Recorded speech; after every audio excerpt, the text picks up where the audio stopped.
Welcome back, everybody. It's Wednesday, June 19th, 2024. Born on this date in 1915, actor Pat Buttram of Addison. Residents of Hooterville called him Mr. Haney. Now, to the young folks, that's a Green Acres Petticoat Junction reference. To the young folks' kids, Green Acres and Petticoat Junction were TV shows back when changing the channels meant your great-granddaddy told your granddaddy to get up, walk to the TV, and twist the channel changer on the television set, often with a pair of pliers because the knob had broken off during the Nixon administration, which is the real reason your granddaddy stayed outside until after dark. Now, if you have no idea what I'm talking about, well, Buttram also voiced Chief in Fox and the Hound and the Sheriff of Nottingham in Disney's Robin Hood and many other roles. Also born on this date in 1921, politician Howell Heflin, who represented Alabama in the U.S. Senate from 1979 to 1997. Today's the Juneteenth holiday, recognizing the full enforcement of the Emancipation Proclamation in Confederate states in 1865. Now today, we'll remember the great Willie Mays, talk about some unhappy Methodists, and give you some news about Africanized bees. Not to give you the heebie-jeebies or anything. And on the eve of MLB at Rickwood Field, our John Hammondtree will chat with Cody D. Short as the Road to Rickwood podcast finishes its run. My name's Ike Morgan, and we're down in Alabama.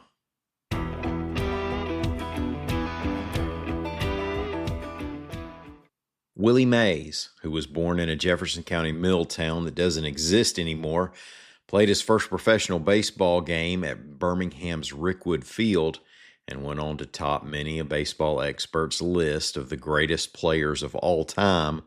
Died peacefully Tuesday afternoon, reports AL.com's Mark Inabinit. Thursday's MLB at Rickwood Field game between the St. Louis Cardinals and San Francisco Giants is an event that has the influence of Mays all over it. The choice to put the game near where Mays grew up, on the very ground he roamed as an outfielder for the Birmingham Black Barons in 1948, and the inclusion of the big league franchise for which he became a legend all point to Mays' legacy. It was hoped that Mays would be able to attend the ball game and or events surrounding it that also are paying tribute to Negro League baseball from the days of segregation. But it was announced just this week that he would remain at home. Mays grew up in Westfield, just west of Interstate 20, near what is now Fairfield. He graduated from Fairfield Industrial High School and joined the Black Barons the season after the Major League color barrier was broken by Jackie Robinson. He was playing with the New York Giants by 1951. Now he's sixth on the all-time home runs list with 660. He was a rare, undisputed five-tool player, meaning he was elite in hitting for average, hitting for power, running the bases, fielding, and throwing. He's featured in pretty much every single compilation of all-time baseball highlights. You've probably seen what's known as the catch in Game 1 of the 1954 World Series, when Mays made a spectacular over-the-shoulder catch of a fly ball, but was just getting started. Maybe more impressive than the actual catch was a falling down, spin and throw to keep runners on first and second. Mays also took more than a year away from the game in 1952 and 53 to serve in the U.S. Army. And in 2015, he received the Presidential Medal of Freedom. Willie Mays was 93 years old.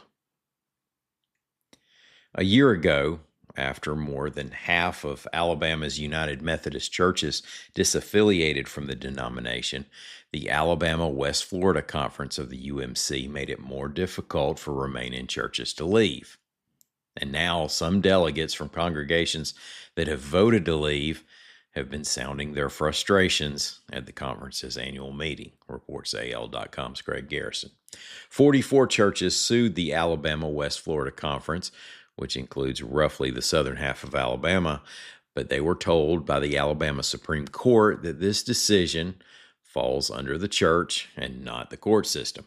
Part of the frustration is that churches that wanted to disaffiliate had been encouraged to remain until after the recent UMC General Conference. Those leaving had concerns over the direction of the denomination regarding same-sex marriage and the ordination of gay clergy, and they saw their fears play out at the General Conference with bans lifted on both. Yet now they find themselves unable to easily break from the UMC. And the head of the conference, Bishop David Graves, indicated that the issue won't come up again until next year's annual meeting. Also among this week's Methodist news, that same Alabama-West Florida conference is closing 10 shrinking congregations. Now, that includes Uniontown United Methodist Church, which dates back to the 1840s. The Alabama Department of Agriculture and Industries announced that swarms of Africanized honeybees were located and euthanized in Jackson and St. Clair counties, reports AL.com's William Thornton. Africanized honeybees can be more aggressive than local swarms of honeybees. You've heard them called killer bees, dating back to the scary movies of the late 70s. But they are an invasive species that threatens other honeybees and can pose more of a danger to people and livestock. They won't go after people just because they're there, but when disturbed, they're known to send more bees after a perceived threat and even chase that threat for up to a mile. The feds are setting up traps in the areas around where they caught the bees to see whether more may be out there. Now, if you're a beekeeper, please report any suspicious bee things to the Agriculture Department. Let's take a break, and we'll be right back.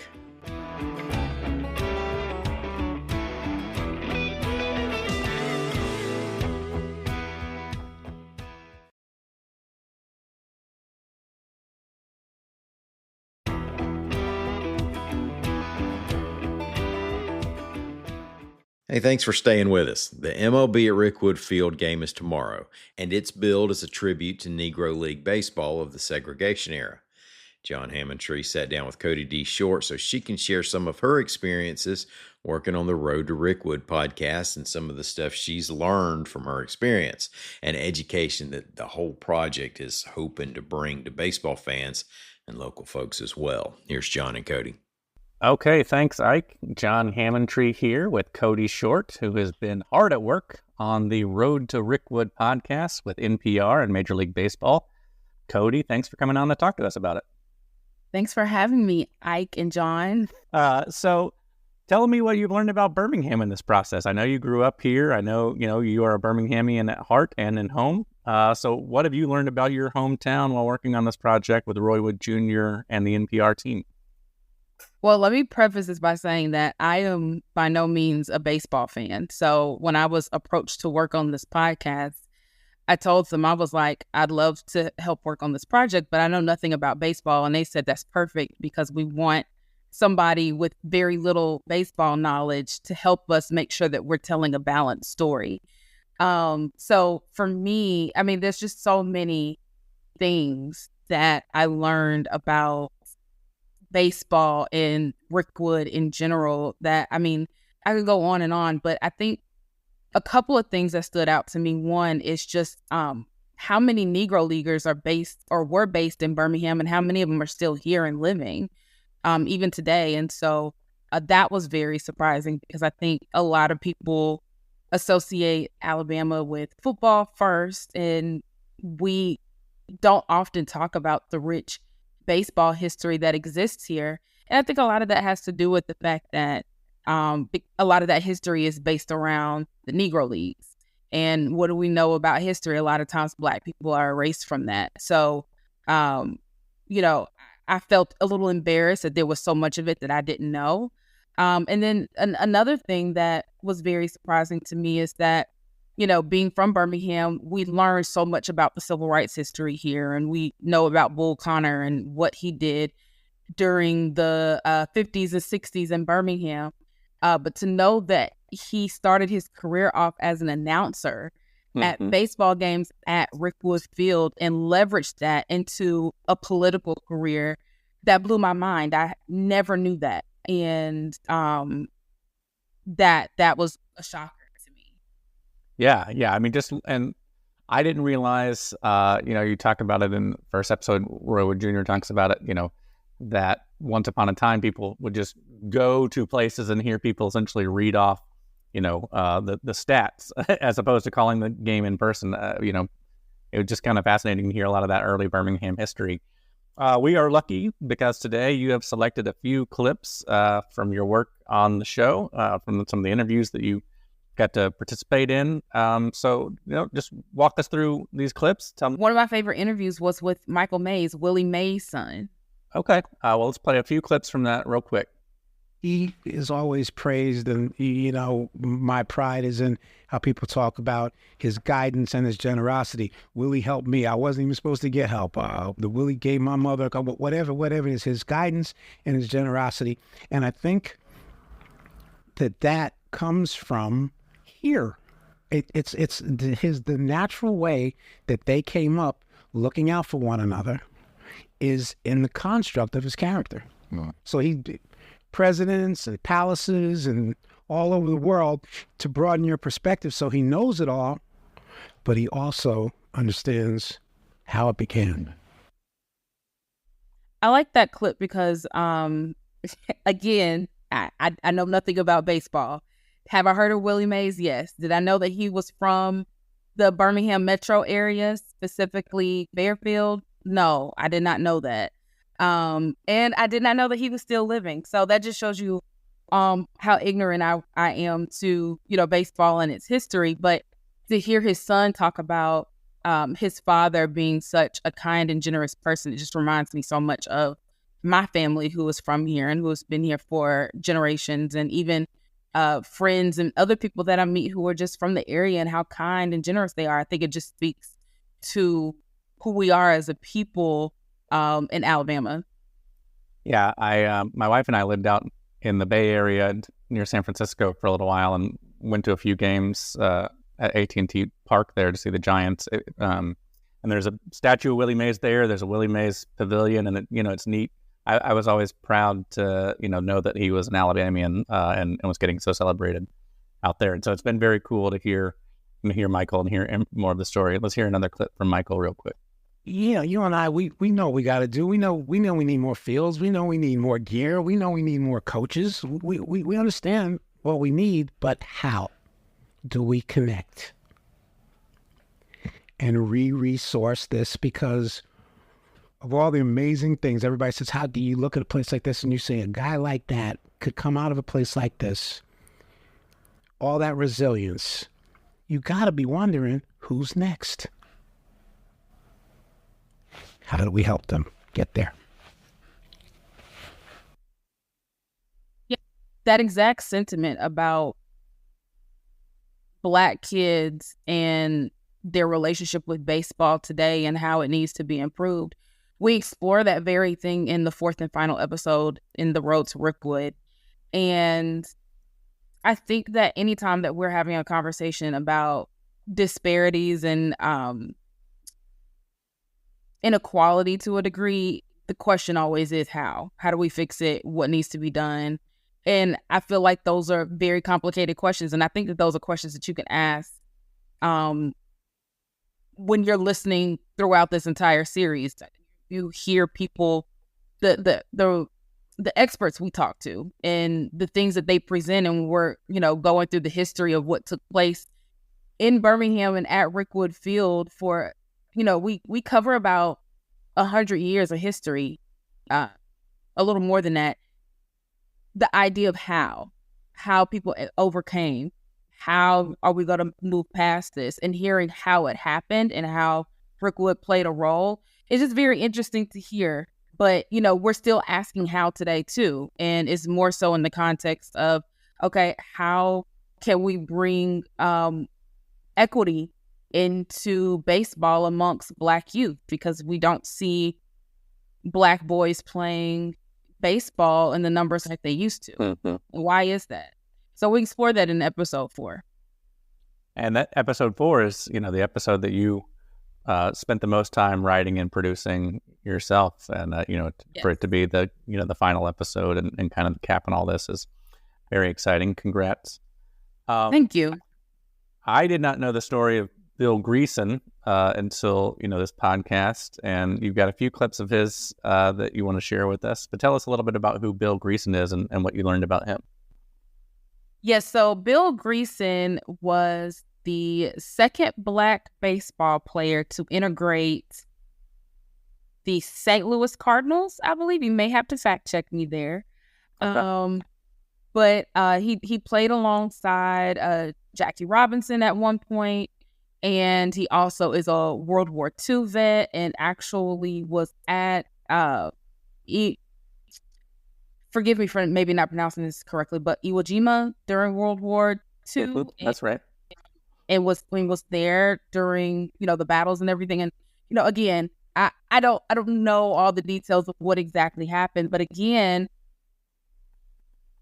I did not know who Reverend Bill Greason is, and here he is, literally a living legend here in my own backyard. And today he doesn't really talk much about baseball anymore, and he'll tell you, like, baseball is my past. And thinking back on it was memorable, but also painful for him.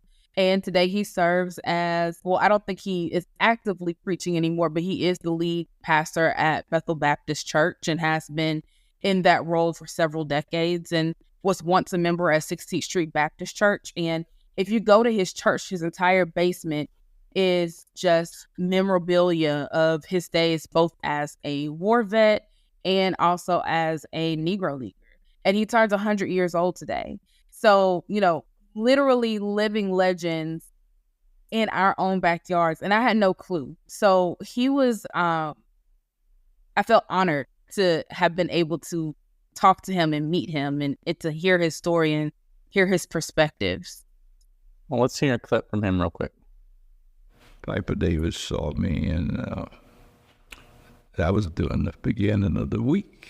On a Monday night, I think it was, that I pitched against them and shut them out for Saturday. Sunday, I was in Birmingham.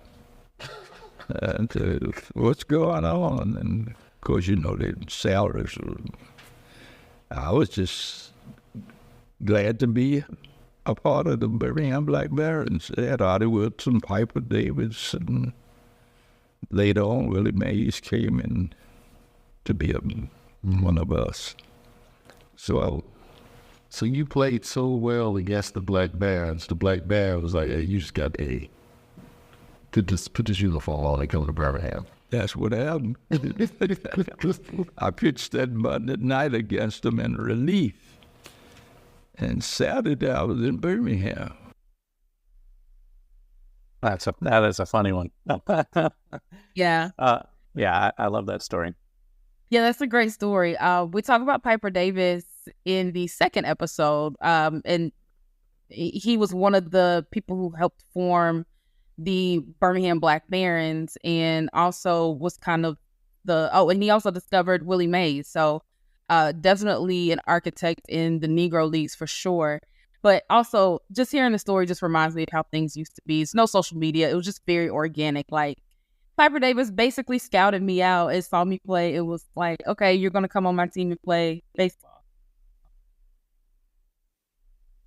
Let's hear this next clip. I'm going to play this next one. It would seem to me that you strike me as a man that loves the game, and you correct me if I'm wrong, but you strike me as someone who loves the game of baseball, but you were not going to subject yourself to a situation where you did not feel loved.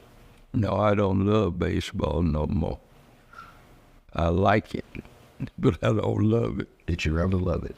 Oh, yeah.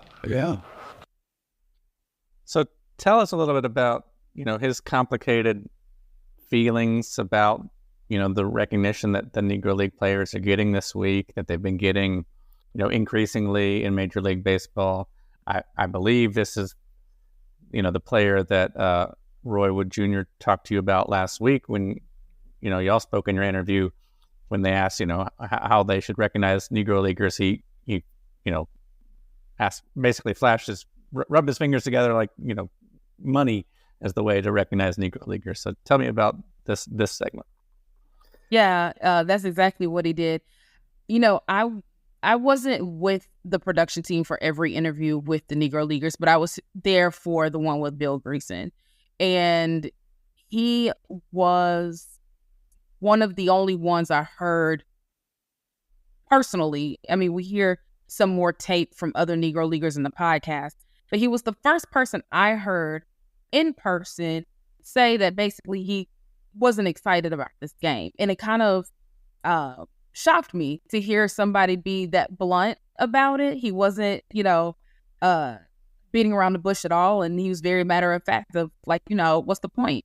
Most of the people I played with are dead. So why do this now? Like, what's the point? And, if you want me to come, I need to get paid because that's also overdue. And if you know the history of the Negro Leagues, they were not treated as if they were a professional team. So there were a lot of discrepancy in pay and what's the term I'm looking for? There was another, not just pay, but also residual money, I believe, and what they were getting paid after the teams integrated. And so, of course, naturally so, there's negative sentiments there.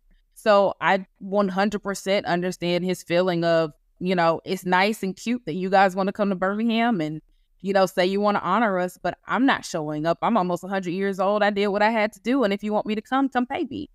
And I, when he said that, it was refreshing to hear somebody kind of have such a bold stance about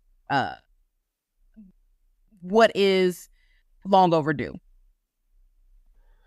Yeah, I mean, I think it's a reminder that this game is certainly exciting. I wasn't lucky enough to get tickets, but I'm going to be watching the game. I'm going to be seeing how they honor Willie Mays and Reverend Greason and how they recognize Birmingham's history and the history of the Negro League. But you said, this covers a more than a century, and we're having this conversation on a national scale and backed by Major League Baseball. In summer 2024, and so I certainly recognize Reverend Greason's point that it may feel long overdue. And you weren't just speaking with former players, and obviously in Michael May's case, the son of former players. You were talking about with community experts and other leaders in Birmingham, including Barry McNeely, who we'll hear a quick clip from. Tell us who Barry McNeely is and his role in this. Yeah, Barry McNeely is a historian that works at the Birmingham Civil Rights Institute, and he's someone that I interviewed for the podcast, and probably my favorite interview. So let's roll the clip. All right. You don't walk in and out of a door at the same time with somebody of a different race because that's illegal. If there's a compartment that contains mixed race people, then that compartment has to have a separate door from the street to prevent people of color and white people walking in and out at the same time. If you got on a bus, you'd have to get on, pay your fare, and then you had to get off because you couldn't walk down the aisle because you might potentially touch someone. I mean, you had to get around to the back of the bus and get on. And when we talk about this untouchable kind of bubble wrap existence that you lived in, touching also meant doing what I'm doing right now, which is looking you in your eye. You could be legally punished for looking a white person in the eye and not averting your glance. And so when you think of the church and you think of the temple that was Rickwood Field, it had an oasis connotation to it. I like that clip because in talking to Barry, first of all, he's so he does a really great job at painting a picture of what exactly is happening. I mean, he could narrate an entire documentary about Birmingham and Rickwood. And so when he was talking about this specifically, I think a lot of times when we talk about segregation, I think we think very, just separation and like that's it. And we forget that there are moments where sometimes you are around, or during that time you are around other people of other races, and what it means to have to exist in those spaces and how you have to make yourself less than in order to exist at that time. And I, as a Black woman, I think that's something that I forget sometimes too when I'm thinking about what took place now, 60 years ago. So the way that Barry described it especially when we talk about in the context of Rickwood, because Rickwood was the first place in the entire state of Alabama where integrated crowds could sit there together and watch a game. Now, when I say integrated, they weren't intermingled. They still had their separate spots, but Black and white people were in attendance at these games. But still, even in those spaces, what does it mean for you as a Black person? Not having that eye contact with a white person, or knowing that you have to walk around them to go to your destination, or getting off the bus and walking to the back because you can't walk past a white person. Like he said, existing in a bubble that cannot be popped, or there may be consequences. And, I personally forgot that, and I'm sure a lot of other people have too. Yeah, no, I think that's well said, and a very powerful part of the story. And certainly, I've been over to Rickwood. I've seen that. I knew, the hallowed players that had, the players that had walked the hallowed ground, but I didn't know, its role in the city's history. And I think that's one of the exciting and interesting things about living in a community like Birmingham, is just discovering those new pockets all around the city.